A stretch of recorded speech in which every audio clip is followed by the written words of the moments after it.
Long ago, a boy was born with a secret coursing through his veins, the blood of a dragon. He never asked for this power, but when he watched his father fall at the hands of humans, his grief ignited a terrifying transformation. Leaping from a cliff, he soared for the first time, his mind flooded with the dark history of his kind. He learned the grim truth that dragons, unable to reproduce on their own, kidnapped human girls to bring forth new life through fire and ash. For centuries, humans lived in terror, sacrificing their daughters to appease the beasts. That was until a legendary warrior, driven by the love for his bride, journeyed to the dragon's lair and slew the monster, ending the era of fear. Years passed, and the dragons became nothing more than a myth. The terrifying ritual of sacrifice evolved into a beautiful wedding tradition. A princess would be placed in a boat, her groom pulling her to shore while the people sang the ancient dragon song. But they forgot one thing: a dragon's pride does not tolerate mockery. During the wedding of Princess Miroslava, the sky turned black. Armin, the descendant of that original dragon boy, could not resist the pull of the song.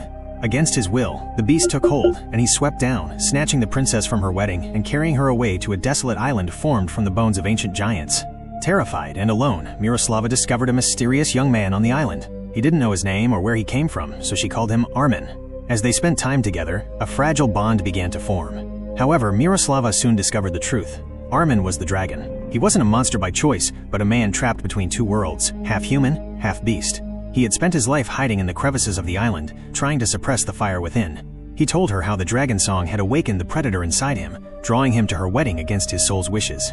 Miroslava promised to help him control the beast. Days turned into weeks, and the island that once felt like a prison began to feel like a sanctuary. They swam, laughed, and grew to care for one another. But deep down, Miroslava still longed for home and her fiancé, Igor. She began to feign affection for Armin, planning to escape the moment his guard was down. When Armin realized her heart was still elsewhere, his own heart shattered. He realized that while he was fighting his inner demon for her, she was looking for a way to leave him. He told her she was free to go, retreats into his cave in agony. Miroslava returned to her kingdom, only to find that her heroic fiancé, Igor, was a coward who never truly loved her. As she stood at the altar once more, she realized the man she truly loved wasn't the human prince, but the monster who had protected her on the island. Defying tradition, she began to sing the dragon song herself, not as a ritual of fear, but as a call of love. The sky darkened once more as Armin appeared, whisking her away from the palace. Back on the island, the dragon's instincts nearly took over, fire gathering in his throat. But Miroslava stood firm. She looked into his fierce eyes and whispered, "I love you."